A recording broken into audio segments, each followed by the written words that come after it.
गोंदिया जिल्ह्यात काल 2 डिसेंबरला दोन नगरपरिषद आणि 2 नगरपंचायतीमध्ये निवडणूक झाली। निवडणुकीत सरासरी मतदान झाले। मागील 20 दिवसांपासून आपण जर पाहिलं तर प्रचाराची रणधुमाळी सुरू होती। प्रत्येक उमेदवार मी कसं काम करेन यावर प्रत्येक प्रचारात भर देत होता। राजकीय पक्ष देखील आपापल्या उमेदवारांच्या प्रचाराला लागले होते। भारतीय जनता पार्टी तर्फे जर आपण पाहिलं तर महाराष्ट्राचे मुख्यमंत्री देवेंद्र फडणवीस यांची सभा झाली, तसेच महसूल मंत्री चंद्रशेखर बावनकुळे यांची सुद्धा सभा झाली आणि स्थानिक आमदार विनोद अग्रवाल यांनी चांगल्या प्रचार मैदानात सभा घेतल्या। तसेच राष्ट्रवादी काँग्रेस पार्टीतर्फे खासदार प्रफुल्ल पटेल व माजी आमदार राजेंद्र जैन यांनी राष्ट्रवादी काँग्रेसच्या प्रचाराची धुरा सांभाळली।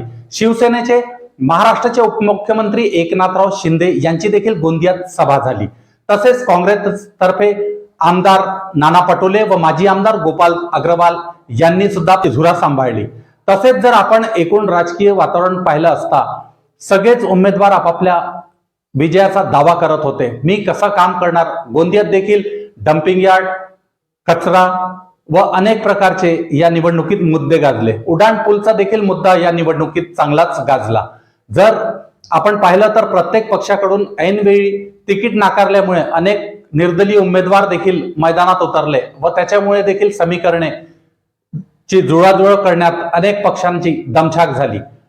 3 तारखेला मतमोजणी होणार होती, पण न्यायालयाच्या आदेशामुळे ती 21 डिसेंबरला होणार आहे। त्यामुळे कालपर्यंत सगळ्यांचा उत्साह शिगेला होता आणि आजपासून सगळं आपापल्या कामावर लागले। आता 21 तारखेलाच कळेल। अनेक राजकीय विश्लेषक सांगतात आहे कुठे काय झालं, कोण येईल, पण या सगळ्यावर शेवटी 21 डिसेंबरलाच पडदा पडेल की कोण नगराध्यक्ष होणार आणि कोण नगरसेवक। अशाच गोंदिया शहराच्या बातम्या पाहण्याकरिता आपण SB सोशल मीडियाला लाईक करा, शेअर करा, सबस्क्राईब करायला देखील विसरू नका। धन्यवाद।